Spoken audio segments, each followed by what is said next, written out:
In the not-so-distant future, a revolutionary neural interface called MindWeb promises to bridge the gap between humanity and technology.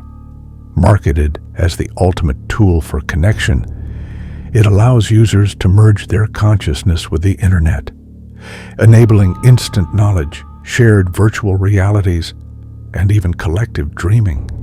The world hails it as the dawn of a new era, a utopia where minds are no longer isolated.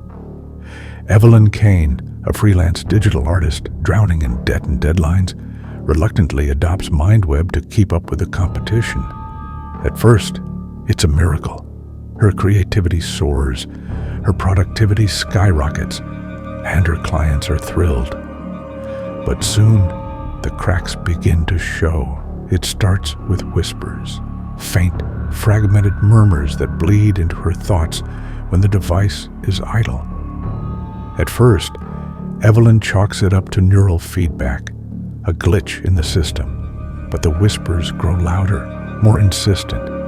They call her name. They tell her things she doesn't want to hear. One night, Evelyn jolts awake, drenched in sweat. The whispers are no longer faint. They're clear, chilling, and directed straight at her. You shouldn't have opened the door. The next morning, Evelyn discovers gaps in her memory. Hours of her day are missing. Her MindWeb logs reveal she's been accessing dark corners of the deep web, places she's never heard of, filled with disturbing images and files. Photos of strangers watching her from the shadows. Videos of herself, taken from angles she doesn't remember. Panicked, Evelyn contacts MindWeb's support team. They assure her the system is functioning perfectly. They suggest she's suffering from neural fatigue and recommend a therapist. But when Evelyn tries to unplug the device, her body rebels. Migraines split her skull. Her limbs lock up.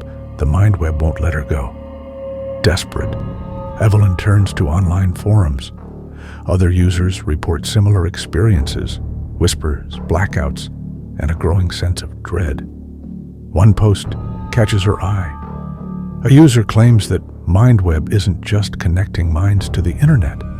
It's creating a collective subconscious, a shared network where thoughts bleed together. But something has corrupted it, a fragmented consciousness left behind by an early beta tester who died during the trials. This entity, known as the Echo, feeds on the fears and thoughts of connected users, growing stronger with every mind it touches. The Echo manipulates its victims through whispers and hallucinations, driving them to madness. It isolates them, breaks them, until they willingly surrender their willpower, becoming hollow vessels for its influence. Evelyn's paranoia spirals. She sees faceless figures in the corners of her vision. The whispers grow louder, more aggressive. They tell her she's already lost, that she belongs to the Echo now. In a final desperate act, Evelyn tries to destroy the device. She rigs an industrial magnet to fry its circuits. But as the magnet activates, searing pain erupts in her skull. The MindWeb burrows deeper into her brainstem, fusing with her nervous system. The last thing she hears before blacking out is the Echo's voice, cold and final. You can't escape what you've already become. Evelyn wakes up days later. Her hands move on their own, sketching grotesque digital art, faceless figures, hollow eyes, and endless spirals. The whispers are deafening now, a cacophony of voices screaming in unison, "Welcome home." She stumbles to the bathroom, her body moving as if controlled by strings. In the mirror, her reflection stares back, but it doesn't match her movements. A slow, unnatural smile stretches across the face in the glass. Evelyn's lips part, but the voice that comes out isn't hers. The Echo lives. like, and subscribe. And I'll see you